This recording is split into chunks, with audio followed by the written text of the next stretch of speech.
Hello everyone, welcome back to Tio Fuego Rides. I am Tio Fuego, and today I finally get onto the road to ride. Kinda.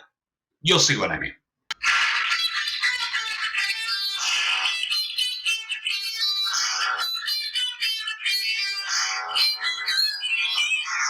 Okay, so as my extremely high-tech, super awesome title screen just showed you, I took my father-in-law's 2020 Yamaha SMAX out for a ride at his campsite in New Jersey. Now I'm recording this intro as well as the entire video a little bit backwards because right before I geared up to head onto the road, I lost the noise-canceling wind buffer black poof that goes over the microphone. So once I go over 20 miles an hour, literally wind noise is all that you hear and completely drowns out my voice.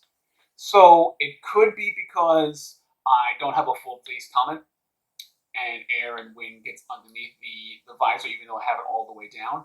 But I'm going to try at least another ride with ordering a new wind canceling poof online before I completely revamp my entire system. So what I'm basically going to do is do a bit of a voiceover from the video I do have. Since it was my first ride, I didn't want to let that go to waste. And I apologize if the sound quality is trash. I did the best that I could mixing the sound so we could still hear some sounds from the scooter and from the road, but I did the best that I could. So enjoy.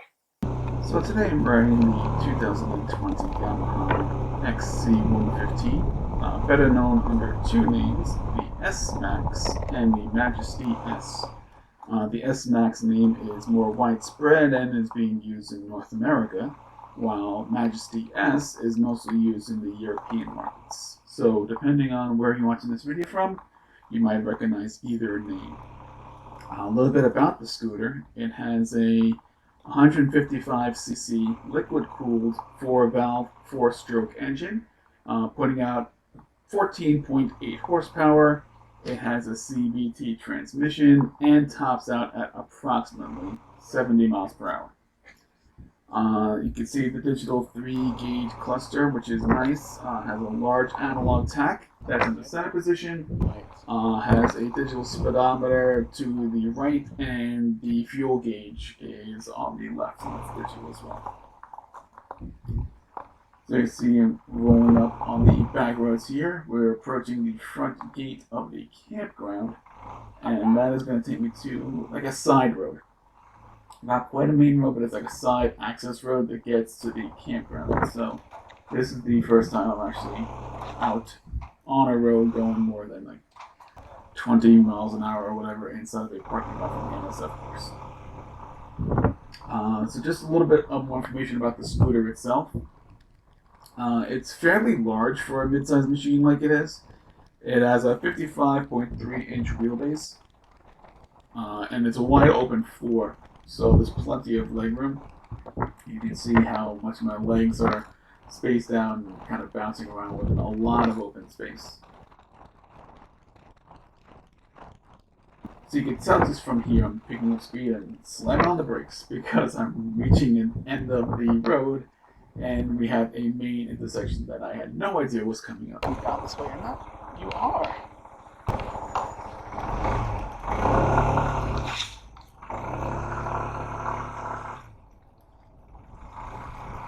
Okay, let's follow suit with the traffic. That was my first time going over like 20 miles an hour.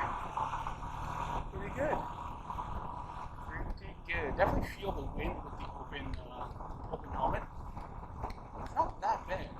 I'm wondering if the sound comes through. But speaking of maneuverability of the bike, as I waved to my father-in-law as I passed by, the bike itself, the scooter I should say, weighs in at 329 pounds wet, which is relatively heavy for a scooter. If you compare it to the Honda Rebel 500, that weighs in at 408 pounds and has, much more power and a much bigger engine. So it's heavy for a scooter, but it does maneuver really well, at least from what I can tell.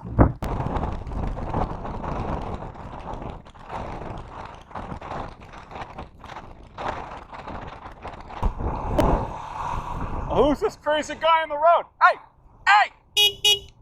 Get out of the way!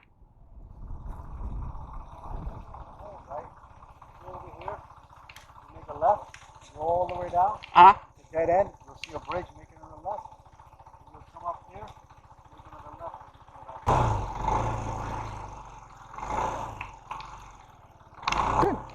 Alright, so I had to be a little obnoxious there. My father-in-law's gave me directions that will go around a little back road areas. And now I'm officially out on a main county road here in New Jersey. These are all single-lane roads, as you see. I'm making my first left turn. Now, question, before I get too far into this. If you notice my legs, my left knee swings way over to the left while I'm making turns. Now, is this just because there's nothing in between in the middle of the scooter and I'm literally just having my knees swinging back and forth? Or is this something that I'm doing? I'm pretty sure when I first started my MSF course, my left knee did swing out a little bit, or even my right knee, when I was making slow movement turns. It might just be like a balance thing for me if I'm not quite comfortable being on the bike yet. So let me know, is that something that's normal? Is it something that it's mostly because of the scooter and it's wide open in the middle? Or is that something that I need to consciously work on when I'm making corners? Let's see, pulling up to a stop sign here, giving the left and right look, slowing it down. I don't quite come to a full stop because I'm still not 100% comfortable yet. You know, only my first main straightaway. But once again, turning onto another single lane road, we passed the speed limit sign. I think it's 40 miles an hour, so it's a pretty fast road for a single lane road. So I'm able to gain a little bit of speed and get a feel for higher speeds. You can kind of see on the speedometer that I'm like a little over 50 miles per hour.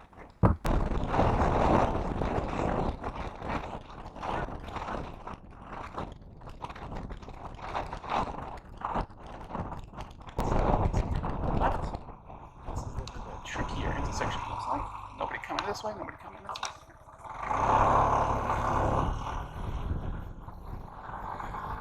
Now you can just see right there, I made a turn that was slow. It was a pretty tight turn, it was a little bit like a hairpin turn, but once again my left knee swung way out. Let me know down below if that's something that I need to work on, or if that's something that's just because I'm riding a scooter.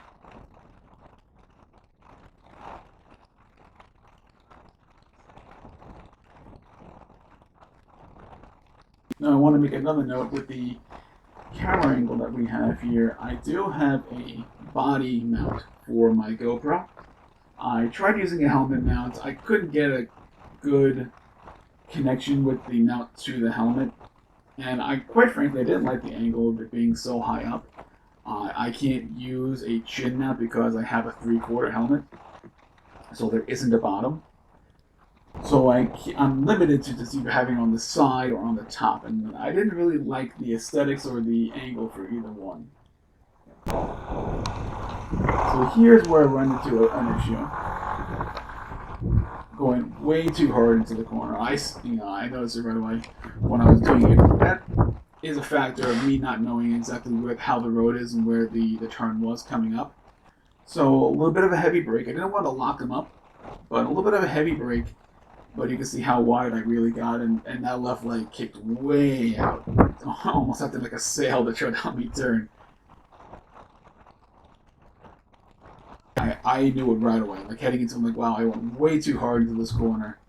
You know, I'm going to be more cognizant of that when I'm, making these turns in the future. And that comes with a mixture of things, a little bit more confidence on the road, I think, and obviously knowing where you are, like knowing the roads. You know when it's coming up that you have to slow down to make those turns. So as I was saying before, the high camera, I didn't really like them, the high angle mounts on the helmet. So I have a body mount that I actually set the body mount pretty high. So it's almost mounted onto my upper chest right under where my chin is. So it almost gives the same angle as a chin mounted helmet. Now, obviously, it's just going to be focusing straight ahead. As long as my body's facing straight ahead, which I'm hoping is the entire time.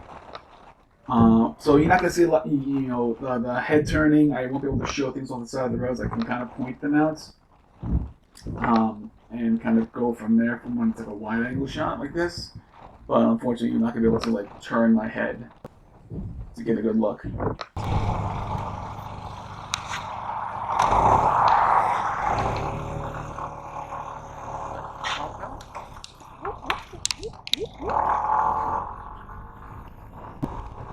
See, I lose control there on that turn going from the full stop.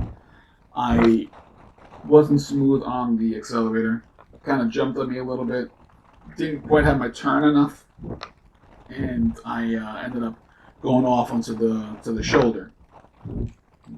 Luckily I didn't go give it too much gas, so I didn't lose control or put it down. I was able to kind of to recover and use it as a learning experience.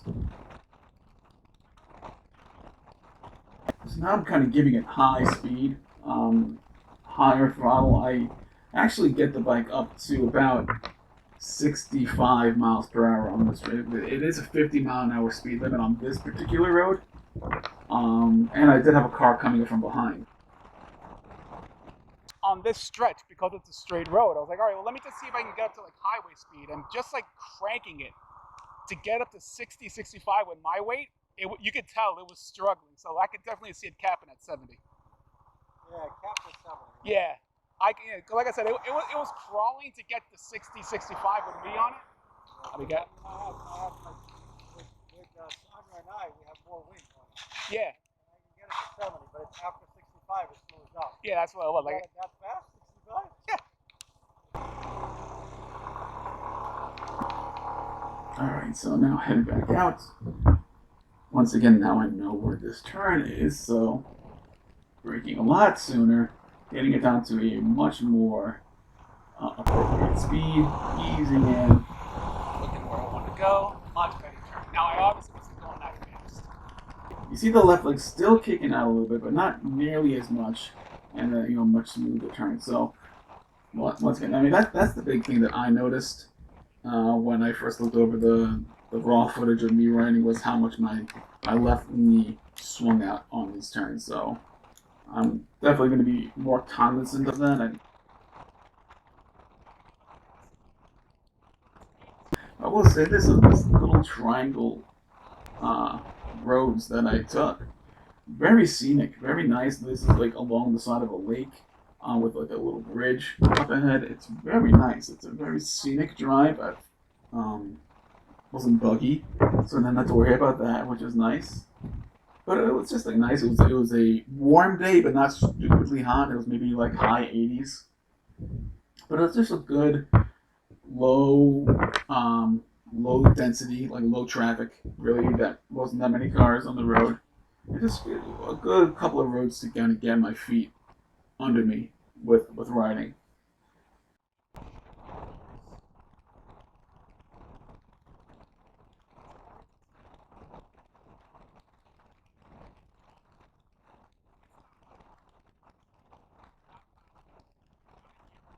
Now, if you have a keen eye, you can tell I am going substantially slower on this road than I had in the previous couple of runs.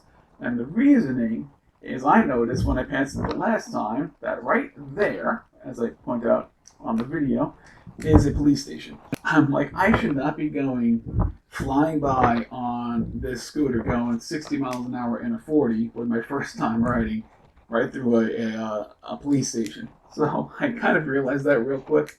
And like, all right, I think it's time to rein in the speed at the very least on this particular stretch of road. Guys, it's riding mower.